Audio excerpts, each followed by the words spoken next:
हम सबके लिए कह सकता हूँ कि 3 दिन पहले एक ऐसा निर्णय हुआ है जिससे सारा देश आज उत्साह में है।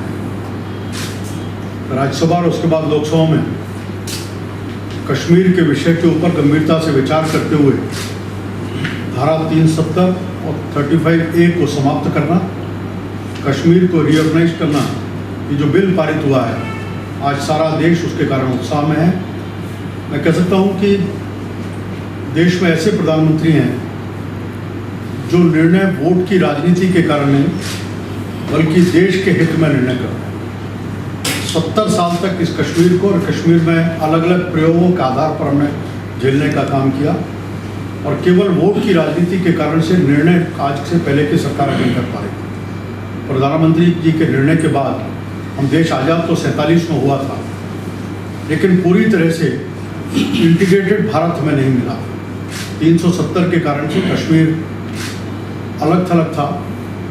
आज इसके कारण से 5 अगस्त को राज्यसभा ने जब पहली बार एक बिल पारित किया, 6 को लोकसभा ने, उस दिन एक इंटीग्रेटेड भारत के नाते से एक दूसरी आज़ादी हमें प्राप्त हुई है। हम कह सकते हैं कि अब हम एक जिस प्रकार की जो कल्पना थी उस प्रकार के भारत की दिशा में हम बढ़े आ रहे हैं। कल प्रधानमंत्री जी के संदेश ने बहुत सारे जो भ्रम पैदा करने के प्रयास किए जा रहे थे उनको भी दूर करने का प्रयास किया। मैं मूल जिस विषय को लेकर के आया हूँ उस विषय की चर्चा में शुरू करूँगा।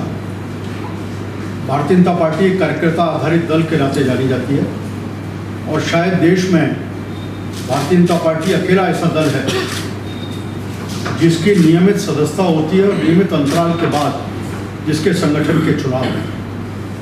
हमने वो कालखंड भी अभी देख रहे हैं जब दलों में परिवारों के आधार पर नेता चुने जाते हैं, नेता छोड़कर चले जाते हैं और उसके बाद भी नए नेता का चुनाव नहीं।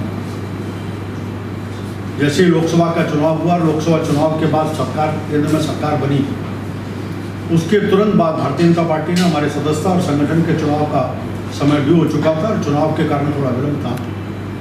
तुरंत पहली बैठक में राष्ट्रीय अध्यक्ष जी ने, अमित शाह जी ने निर्णय किया और एक शब्द का इस्तेमाल किया कि चुनाव का पर्व समाप्त हुआ, अब हम संगठन पर्व की शुरुआत कर रहे हैं। और देश भर में सदस्यता अभियान की शुरुआत की घोषणा उन्होंने 6 जुलाई से की थी।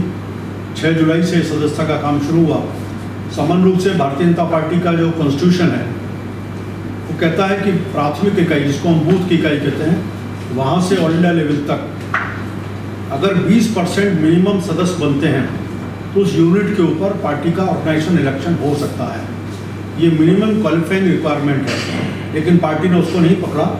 पार्टी ने कहा कि हम अधिकतम सदस्य बना करके लोगों तक पहुँचे। आप सब जानते हैं कि पिछली बार भारतीय जनता पार्टी ने पहली बार ऑनलाइन मिस कॉल के माध्यम से मेंबरशिप की थी और उस मेंबरशिप के बाद 11 करोड़ सदस्य बनाकर भारतीय जनता पार्टी दुनिया की सबसे बड़ी, सबसे अधिक सदस्यता वाली पार्टी बनी थी। 6 अगस्त को इसको 6 जुलाई को शुरू करने के बाद परसों तक का जो आंकड़ा है, हमारी सदस्यता 3 करोड़ तक पहुंची है। ये एक्सटेंडेड है। जो लोग पिछली बार सदस्य बने उनको सदस्य नहीं बनना है, इसलिए इसको हम 11 करोड़ के आगे का नंबर बोल सकते हैं। अभी तक का ये आंकड़ा 3 करोड़ पहुंचा है। ये सदस्यता 11 जुलाई थी। इस बीच में एक ध्यान में आया कि कुछ जगह विधानसभाओं के सत्र चल रहे थे, लोकसभा भी विधानसभा चल रही थी, तो हमारे बहुत सारे कार्यकर्ता जो इलेक्टेड रिप्रेजेंटेटिव थे अलग अलग स्टेट्स में और सेंट्रल में, उनका पूरी तरह से समय निकाल करके इसमें नहीं लग पाए, तो पार्टी ने समय को बढ़ा करके 20 अगस्त तक बढ़ाने का तय किया है। आज इसके साथ ही हमने देखा है कि बूथ को कंसंट्रेट करें, तो चुनाव जो अंतिम होता है वो बूथ के ऊपर लड़ा जाता है, इसलिए बूथ के ऊपर करना। अमित शाह जी ने एक बात और की कि जब चुनाव की समीक्षा की बात आई, उन्होंने कहा देश का बहुत बड़ा क्षेत्र ऐसा है जब भारतीय जनता पार्टी अभी तक नहीं पहुँची, कुछ जाति समाज वर्ग में भी नहीं पहुँची। इसलिए एक नारा दिया था कि सर्वस्पर्शी भाजपा, सर्वव्यापी भाजपा।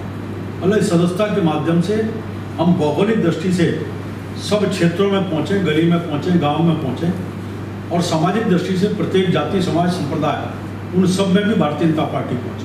उन्होंने कहा कि जो कमज़ोर क्षेत्र हैं उन कमज़ोर क्षेत्रों को आइडेंटिफाई करके कोई स्पेशल एफर्ट्स उन कमज़ोर क्षेत्रों के ऊपर पार्टी को करना चाहिए।